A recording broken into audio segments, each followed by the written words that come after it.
शांति। ओम शांति। ओम शांति। ओम शांति। ओम शांति। ओम शांति। ओम शांति। आज 6 नवंबर 2024। आज बाबा ने मीठी मधुर मुरली में स्पष्ट किया कि बाबा की दृष्टि और हद की और बेहद की भी पार जाती है। हद की नहीं है वो, बेहद की भी पार जाती है। यानी सतयुग को बाबा ने कहा तुम्हें भी हद यानी सतयुग और बेहद कलयुग से भी पार जाना है। साथ ही बाबा ने आज के मुरली में प्रश्न लिया कि ऊंचे ते ऊंच ज्ञान रत्नों की धारणा किन बच्चों को अच्छी रीति होती है। तो वो बच्चे जिनके बुद्धि योग एक बाप के साथ लगा होता है और उनमें जो है ज्ञान की धारणा अच्छी होती है, क्योंकि उनका बुद्धि रूपी बर्तन कैसा बन जाता है, शुद्ध सोने का बर्तन बन जाता है। उसमें उल्टे सुल्टे संकल्प आने भी बंद हो जाते हैं। तो बाबा कहते अपने बुद्धि रूपी बर्तन को सोने का बनाना है बाप के साथ योग लगाने से, और दृष्टि भाई भाई की रखनी है। सुनते हैं आज के डायरेक्ट ईश्वरीय महावाक्य। ओम शांति। बाबा कहते मीठे बच्चे, बाबा की दृष्टि हद और बेहद से भी पार जाती है। बाबा की दृष्टि हद और बेहद से भी पार जाती है। तुम्हें भी हद यानी सतयुग और बेहद यानी कलयुग से पार जाना है। हद यानी सतयुग और बेहद यानी कलयुग से भी पार जाना है। प्रश्न है आज की मुरली से, ऊंच ते ऊंच ज्ञान रत्नों की धारणा किन बच्चों को अच्छी होती है। किन बच्चों को अच्छी होती है? जो बाबा की मत पर चलते हैं और जो सर्विस करते हैं। बहुत अच्छा पॉइंट है। और सुनते हैं बाबा का उत्तर। बाबा कहते जिनका बुद्धि योग एक बाप के साथ है, पवित्र बने हैं, उन्हें इन रत्नों की धारणा अच्छी होगी। इस ज्ञान के लिए शुद्ध बर्तन चाहिए। उल्टे सुल्टे संकल्प भी बंद हो जाने चाहिए। बाप के साथ योग लगाते लगाते बर्तन सोना बने, तब रतन ठहर सके। ओम शांति।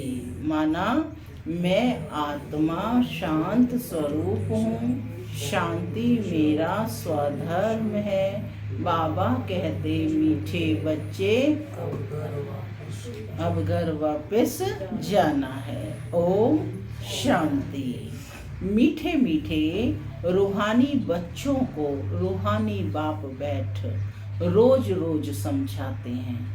यह तो समझाया है बच्चों को ज्ञान और भक्ति और वैराग्य, तीन चीजें हैं ना, ज्ञान भक्ति और वैराग्य का यह सृष्टि चक्र बना हुआ है। बुद्धि में ये ज्ञान रहना चाहिए। तुम बच्चों को हद और बेहद से पार जाना है। बाप तो हद और बेहद से पार है, उनका भी अर्थ समझना चाहिए ना। रूहानी बाप बैठ समझाते हैं। यह भी टॉपिक समझानी है कि ज्ञान भक्ति पीछे है वैराग्य। ज्ञान को कहा जाता है दिन, और जबकि नई दुनिया है। ज्ञान माना दिन, जबकि नई दुनिया है। उसमें ये भक्ति यानी अज्ञान है नहीं। वह है हद की दुनिया, क्योंकि वहाँ बहुत थोड़े होते हैं। हद की दुनिया क्यों है वो? क्योंकि वहाँ बहुत थोड़े होते हैं। फिर आहिस्ते आहिस्ते वृद्धि होती जाती है। आधा समय बाद भक्ति शुरू होती है। कब से शुरू होती है भक्ति? द्वापर से। वहां संन्यास धर्म होता ही नहीं, संन्यास व त्याग होता नहीं।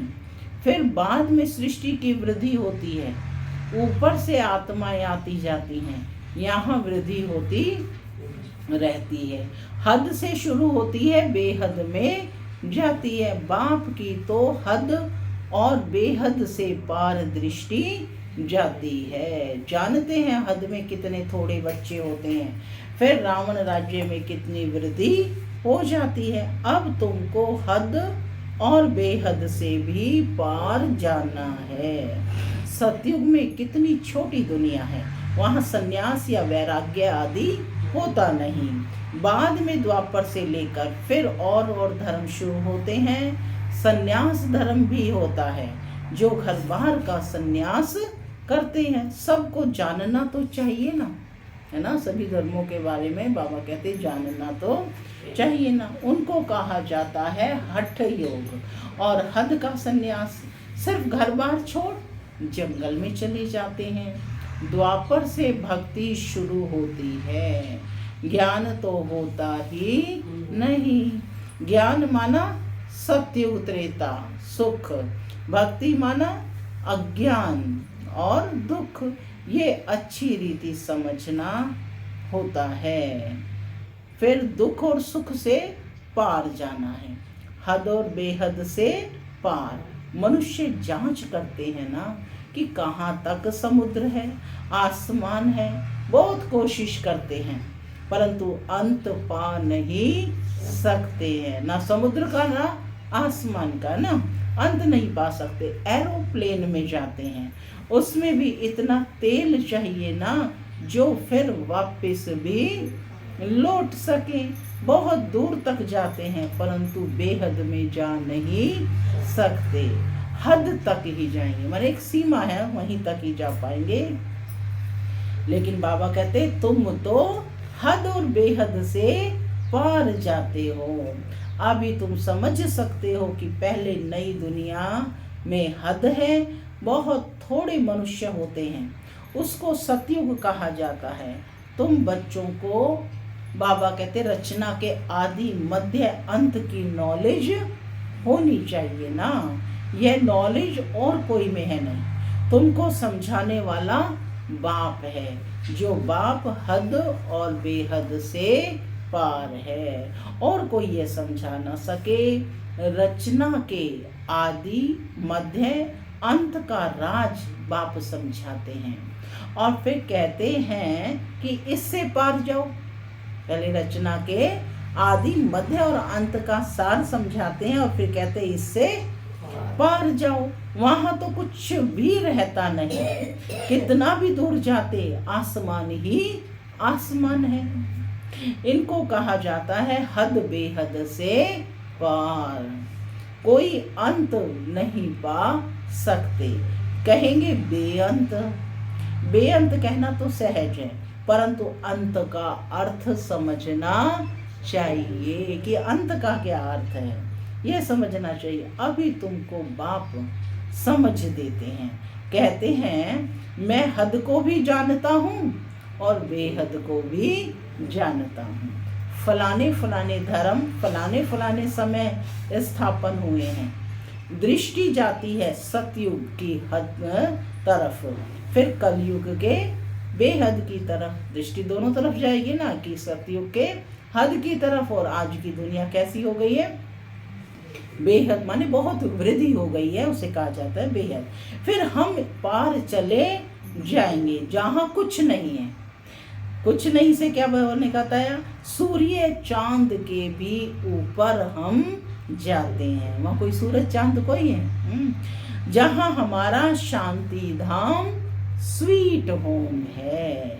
यूं सतयुग भी स्वीट होम है, वहाँ शांति भी है तो राज्य भाग्य सुख भी है, दोनों ही है। घर जाएंगे तो वहाँ सिर्फ घर में क्या होगा, सिर्फ शांति होगी, है ना। स्वीट होम में शांति धाम में सिर्फ शांति होगी, सुख का नाम नहीं लेंगे वहाँ। अभी तुम शांति ही भी स्थापन कर रहे हो और सुख शांति भी स्थापन कर रहे हो। वहाँ तो शांति भी है, सुख का राज्य भी है, मूल वतन में तो सुख की बात नहीं। आधा कल्प तुम्हारा राज्य चलता है, फिर आधा कल्प के बाद रावण का राज्य होता है। अशांति है ही 5 विकारों से। 2500 वर्ष तुम राज्य करते हो, फिर 2500 वर्ष बाद रावण राज्य होता है। उन्होंने तो लाखों वर्ष लिख दिया है, एकदम जैसे बुद्धू बना दिया है। 5000 वर्ष के कल्प को बाबा कहते लाखों वर्ष कह देना बुद्धूपना कहेंगे ना। जरा भी सभ्यता नहीं है। देवताओं में कितनी दैवी सभ्यता थी। कैसे थे देवता? दैवी सभ्यता वाले। वह अब असभ्यता हो पड़ी है। कुछ नहीं जानते, आसुरी गुण आ गए हैं। आगे तुम भी कुछ नहीं जानते थे। काम कटारी चलाए, आदि मध्य अंत दुखी बना देते हैं। इसलिए इनको ही कहा जाता है रावण संप्रदाय। दिखाया है ना कि राम ने बंदरों की सेना ली। अब रामचंद्र त्रेता का, वहां फिर बंदर कहाँ से आए? और फिर कहते राम की सीता चुराई गई। ऐसी ऐसी बातें तो वहां होती ही नहीं।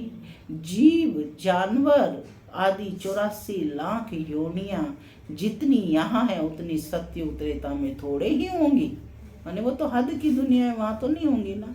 ये सारा बेहद का ड्रामा बाप बैठ बच्चों को समझाते हैं। बच्चों को बहुत दूरांदेशी बनना है। क्या कहा बाबा ने? बच्चों को बहुत दूरांदेशी बनना है। कितना दूरांदेशी? जो हद और बेहद से भी पार की दृष्टि चली जाए। आगे तुमको कुछ भी पता नहीं था, मनुष्य होकर और नाटक को नहीं जानते हैं। अभी तुम बच्चे समझते हो कि सबसे बड़ा कौन है? कौन है सबसे बड़ा? बाबा है। ऊंचते ऊंच भगवान। श्लोक भी गाते हैं ना, ऊंचा तेरा नाम, ऊंचा तेरा धाम और ऊंचा तेरा काम। अब तुम्हारे सिवाय और कोई की बुद्धि में ये ज्ञान नहीं है। तुम्हारे में भी नंबरवार हैं। बाप हद और बेहद का दोनों राज समझाते हैं। उनसे पार बाबा कहते कुछ भी नहीं। वह तुम्हारे रहने का स्थान, जिसको ब्रह्मांड भी कहते हैं। जैसे यहाँ तुम आकाश तत्व में बैठे हो, इनसे कुछ देखने में आता है क्या? आकाश में कुछ देखने में आता है क्या? रेडियो में कहते हैं आकाशवाणी। अब यह आकाश तो बेअंत है, अंत पा नहीं सकते। तो आकाशवाणी कहने से मनुष्य क्या समझेंगे? यह जो मुख है, बाबा उसको स्पष्ट कर रहे हैं आकाशवाणी का क्या अर्थ है। ये जो मुख है यह है पोलार, है ना, खाली ही खाली है, पोलार है। मुख से वाणी यानी आवाज निकलती है। यह तो कॉमन बात है, मुख से आवाज निकलना जिसको आकाशवाणी कहा जाता है। बाप को भी आकाशवाणी चलानी पड़े। तुम बच्चों को अपना भी राज सारा बताया है। तुमको निश्चय चाहिए, है? निश्चय होता है बहुत से निश्चय है ना सबको, बाप में है बहुत से। जैसे हम आत्मा हैं वैसे बाप भी परम आत्मा है। ऊंचे ते ऊंच आत्मा है ना। सबको अपना अपना पार्ट मिला हुआ है। सबसे ऊंचते ऊंच भगवान। फिर प्रवृत्ति मार्ग का युगल मेरु, डबल दाना है ना, लक्ष्मी नारायण है ना, ब्रह्मा सरस्वती, तो युगल मेरु। फिर नंबर वार माला देखो कितनी थोड़ी है, फिर सृष्टि बढ़ते बढ़ते कितनी बड़ी हो जाती है। कितने करोड़ दानों अर्थात आत्माओं की माला है। यह सब है पढ़ाई। बाप जो समझाते हैं उनको अच्छी रीति बुद्धि में धारण करो। झाड़ की डिटेल तो तुम सुनते रहते हो, बीज ऊपर में है। यह वैरायटी झाड़ है, यानी वैरायटी धर्मों का झाड़ है। इनकी आयु कितनी है? 5000 वर्ष, है ना। झाड़ वृद्धि को पाता रहता है, तो सारा दिन बुद्धि में यही रहे। इस सृष्टि रूपी कल्प वृक्ष की आयु बिल्कुल एक्यूरेट है।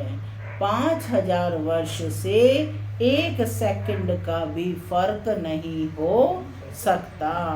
तुम बच्चों की बुद्धि में अब कितनी नॉलेज है? जो अच्छे मजबूत हैं, मजबूत तब होंगे जब पवित्र हों।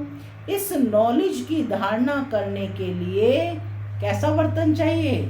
सोने का बर्तन चाहिए। फिर ऐसा सहज हो जाएगा जैसे बाबा के लिए सहज है। फिर तुमको भी कहेंगे मास्टर नॉलेजफुल। फिर नंबरवार पुरुषार्थ अनुसार माला का दाना बन जाएंगे। ऐसी ऐसी बातें बाबा बगैर कोई समझा ना सके। यह आत्मा भी समझा रही है।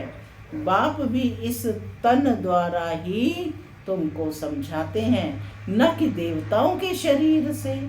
बाप एक ही बार आकर गुरु बनते हैं, फिर भी बाप को ही पार्ट बजाना है।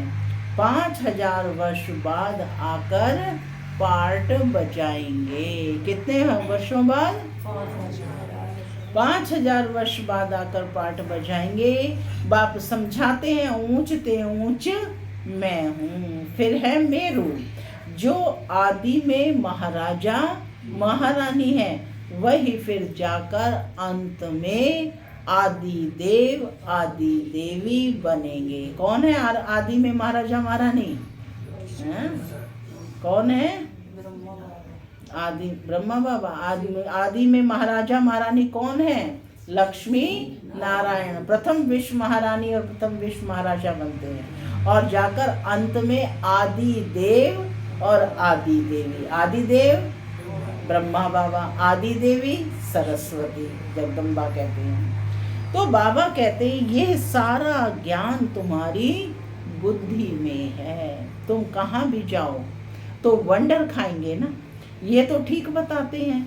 मनुष्य सृष्टि का बीज रूप ही नॉलेजफुल है, उनके बगैर और कोई नॉलेज दे नहीं सकते। ये सब बातें बाबा कहते बुद्धि में धारण करनी है, परंतु बच्चों को धारणा होती नहीं है बहुत सिंपल। ज्ञान सिंपल है ना। बाबा कहते हैं बहुत सिंपल, कोई मुश्किलात नहीं। एक तो याद की यात्रा चाहिए इसमें, जो फिर पवित्र बर्तन में रतन ठहरे। याद ही भूल जाएगी तो रतन कैसे ठहरेंगे? नहीं ठहरेंगे ना। यह ऊंचते ऊंच रतन है। बाबा तो जवाहरी था, बहुत अच्छा हीरा माणिक आदि आता था, तो चांदी की डिब्बी में कपूस आदि में अच्छी तरह रखते थे। हीरे को ऐसे ही रखेंगे कैसे? उसको सोने चांदी की डिब्बी में उसको अच्छे से कपूस माने कपास में लपेट कर फिर रखते थे। तो बाबा कहते कि जो कोई भी देखे तो कहेंगे यह तो बड़ी फर्स्ट क्लास चीज है। यह भी ऐसे है। ये अविनाशी ज्ञान रतन भी बाबा कहते ऐसे हैं। अच्छी चीज अच्छे बर्तन में शोभती है। तुम्हारे कान सुनते हैं, उनमें धारणा होती है। पवित्र होगा, बुद्धि योग बाप से होगा तो धारणा अच्छी होगी, नहीं तो बाबा कहते सब निकल जाएगा। आत्मा भी है कितनी छोटी, उनमें कितना ज्ञान भरा हुआ है, कितना अच्छा शुद्ध बर्तन चाहिए। कोई संकल्प भी ना उठे, उल्टे सुल्टे संकल्प सब बाबा कहते बंद हो जाने चाहिए। सब तरफ से बुद्धि योग हटाना है। मेरे साथ योग लगाते लगाते, मेरे साथ योग लगाते लगाते बर्तन सोना बना दो। कैसे सोना बनेगा? बाप के साथ योग लगाते लगाते। तो बाबा कहते रतन ठहर सकेंगे, फिर दूसरों को दान करते रहेंगे। भारत को महादानी माना जाता है।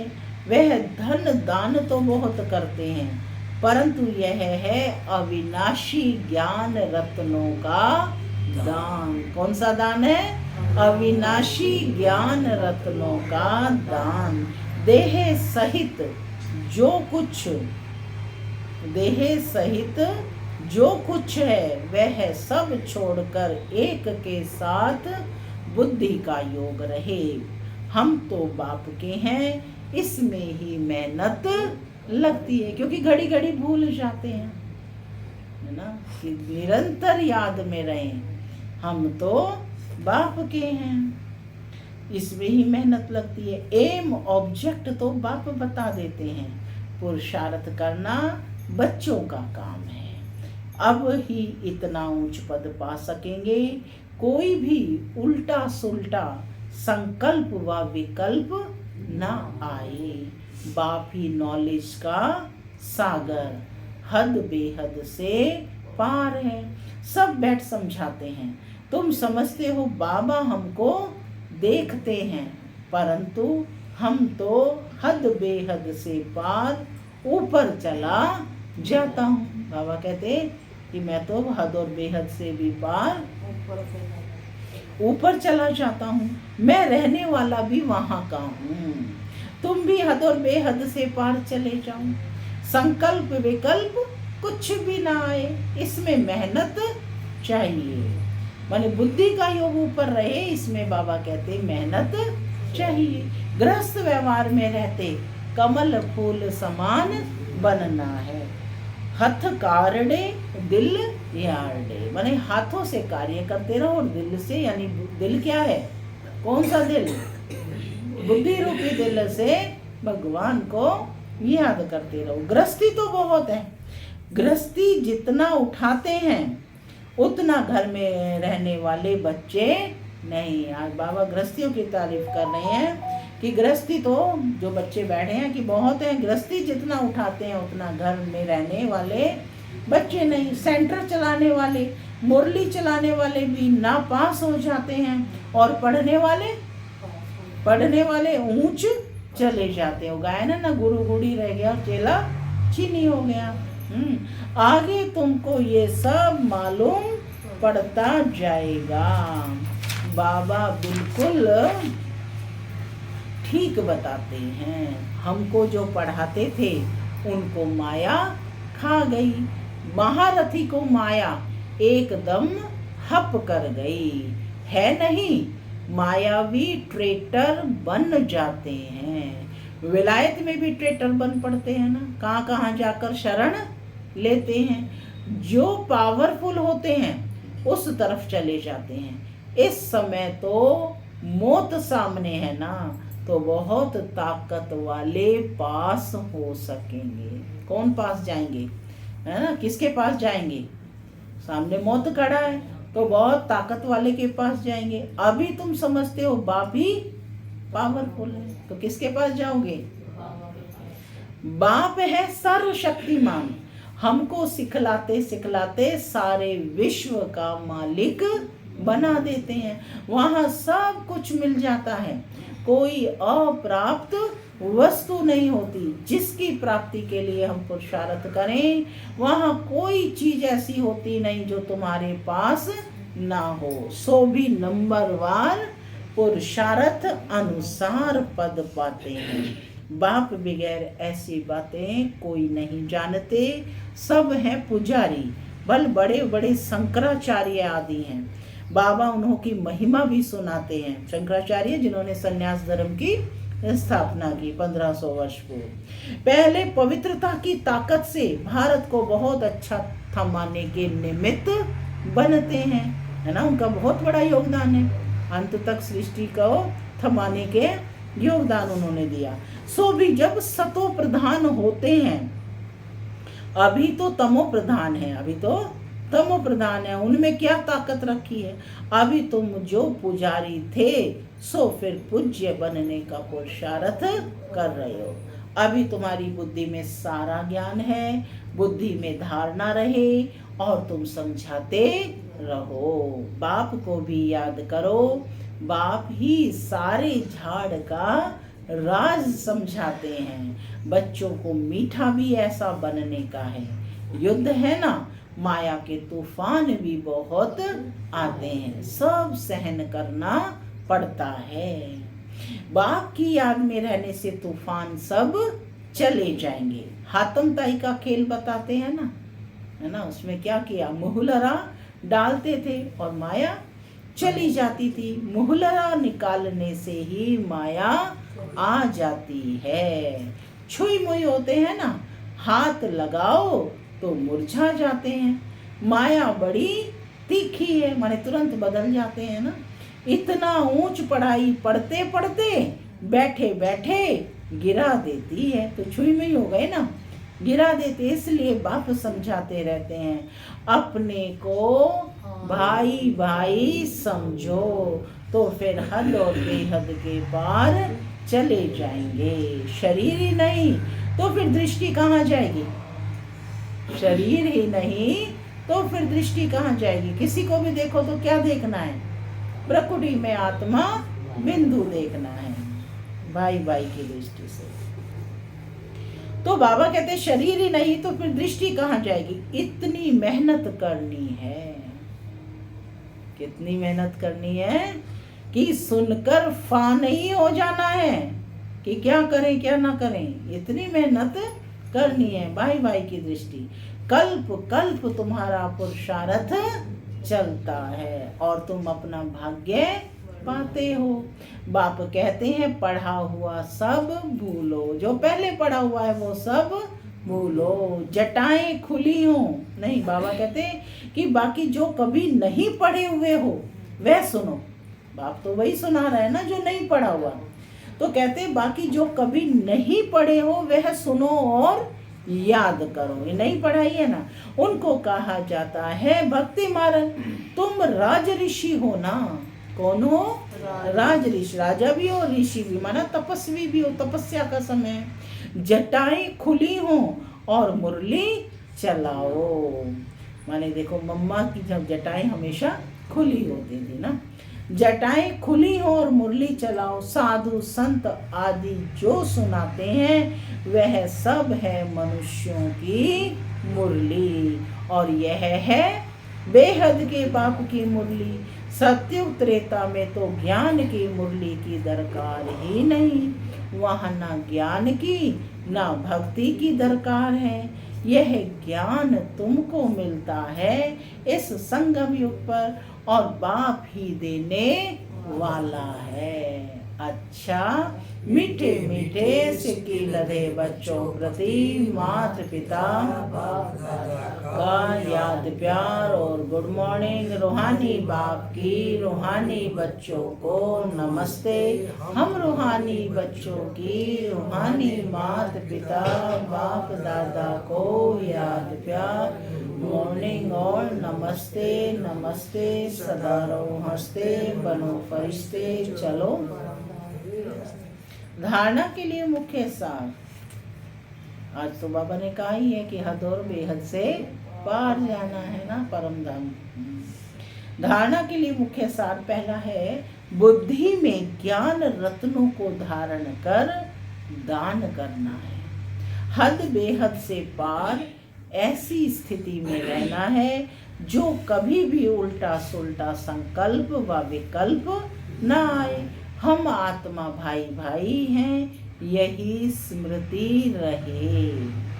दूसरा, माया के तूफानों से बचने के लिए मुख में बाप की याद का मुँह लड़ा डाल लेना है।